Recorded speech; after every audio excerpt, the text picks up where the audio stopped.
Well, hello everyone, and welcome to another blog. Buckle up, because today we're going to talk more about Canada and Canada's role in the new administration in the United States and how we can defend ourselves against President Trump and his tariffs. Let's talk politics.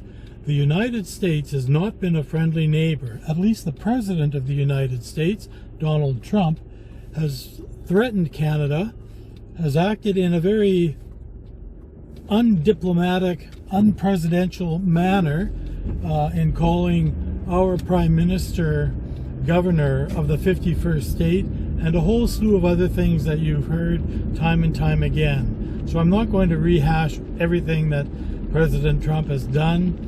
Boy, we'd be here for hours and hours and hours. But let's talk more about the Canadian perspective and my perspective of the situation. Well, to start with, I believe that we have to have cool heads. We have to stay calm and remember that this too shall pass eventually. In the interim, though, what can we do to lessen the harm that it's going to cause on our economy and us as individual Canadians? I would suggest to you that there's a lot that we can do. The first thing I would suggest is we need to be engaged with the political process in Canada. And that means you have to pay attention to what's going on and educate yourself. Canada has a very highly educated population, and that population can translate into very productive voting and translate into success for Canada's economy.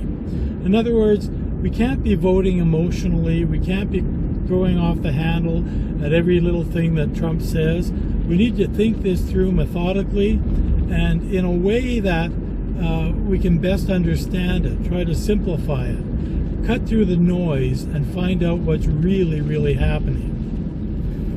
Now, Donald Trump has said over and over again that the tariffs are there for many reasons, everything from fentanyl to terrorists coming through the Canadian borders, to Canada treating the United States unfairly for years and years, tens of years according to him. And all I can say is that's just all noise. It's not only not true, it's all distracting us from what his real agenda is. And I truly believe that his agenda is to be an expansionist president, to bring back the manifest destiny of the United States from centuries ago, and that is of expansion. He wants Canada as the 51st state. That is not a joke. And similarly, he's after Greenland, the Panama Canal and Panama. He's after the Gaza Strip.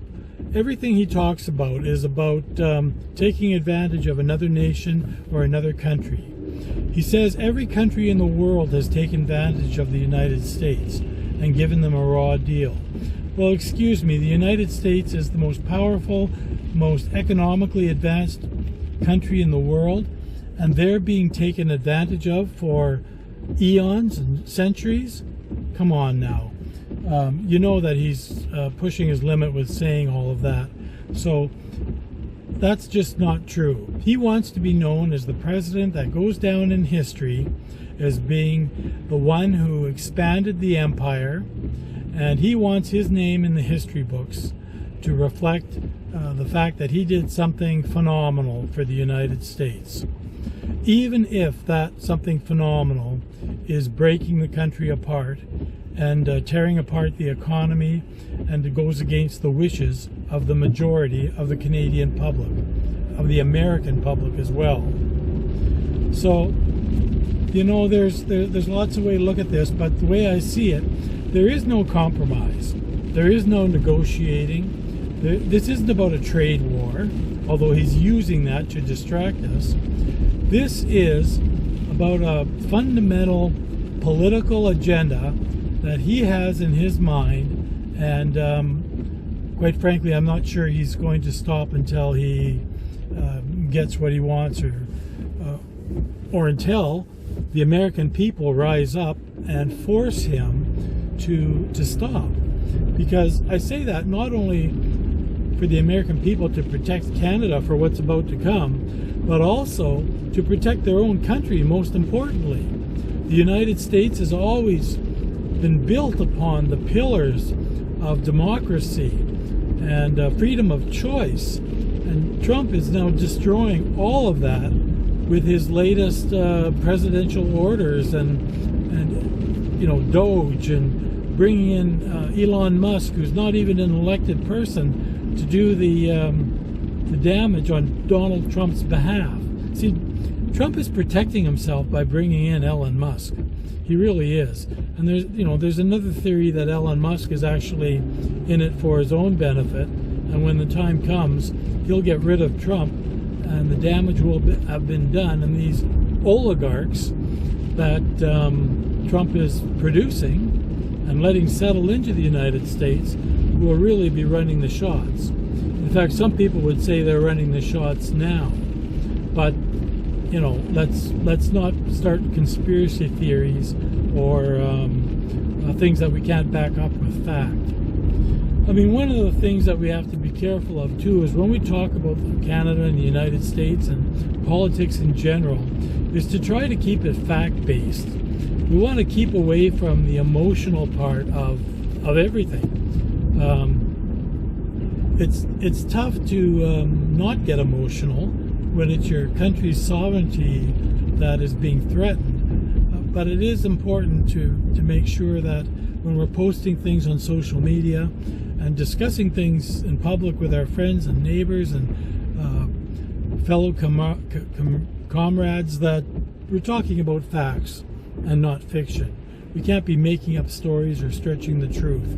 And that's something that I know I personally have been working hard to make sure that I don't go too far with. But I also am not afraid to admit when I'm wrong. If I say something that I later find out to be untrue or to be found to be a conspiracy theory, I'm not afraid to admit it. And I'm also not afraid to learn more, read and educate myself and double check and fact check and change my mind if I need to. I mean, that's important to remember too. I mean, let's not get caught up in this whole MAGA mentality that once you've made up your mind and who you're supporting and what you're doing, that's the end all of everything. You have to keep an open mind, you have to educate yourself, and you have to adapt to the new knowledge that you acquire. And that is where I'm at right now, is trying to educate myself and learn as much as I can about both sides, of all sides of the story, both in the United States and Canada, so that I can be better informed, and by extension, when I'm talking to people, including all of you today, that I'm talking about things that have a factual basis behind them. So let's not forget to stay true to ourselves. The other thing that I want to talk about briefly is, you know, with all the news that's going on, it sounds like Trump is going to take over the world, and in some places by force. And that can be really, really threatening to a lot of people, including myself. You know, we've lived forever, in my lifetime, in peaceful times in Canada here. We've never had a war on our soil. We've never been threatened on our soil, on our sovereign ground before. And now all of that seems to be changing. But it's really important not to get too caught up in all this negative bantering back and forth, gibberish about politics, because what's really important here is a person's mental health. And you have to stay sane. You have to make sure that you're talking about facts again, okay? Let's not get excited and start feeling like the world's coming to an end, because it's really not, at least not yet.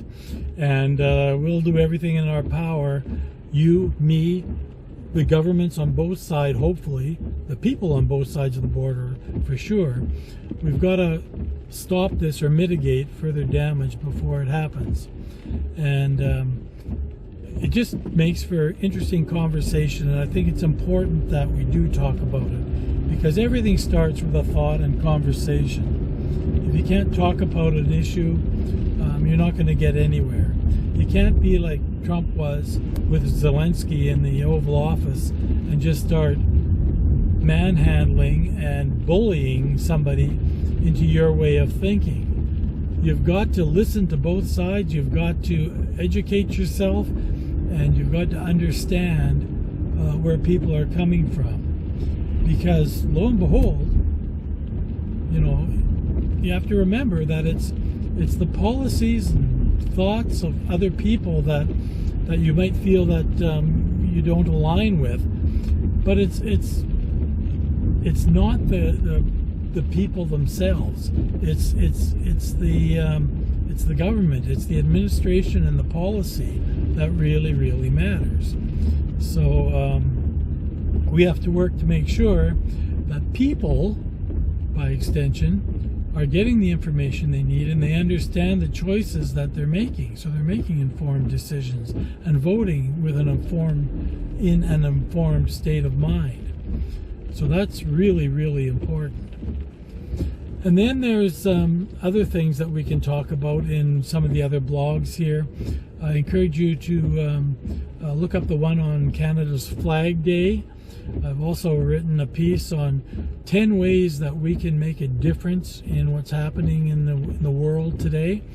And also, a little more lightheartedly, my artistic side came out one day, and I wrote a poem, a patriotic poem, about Canada.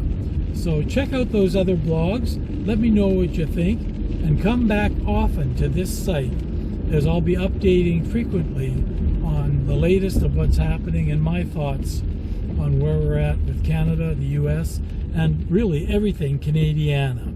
So in the meantime, go out and have a good day.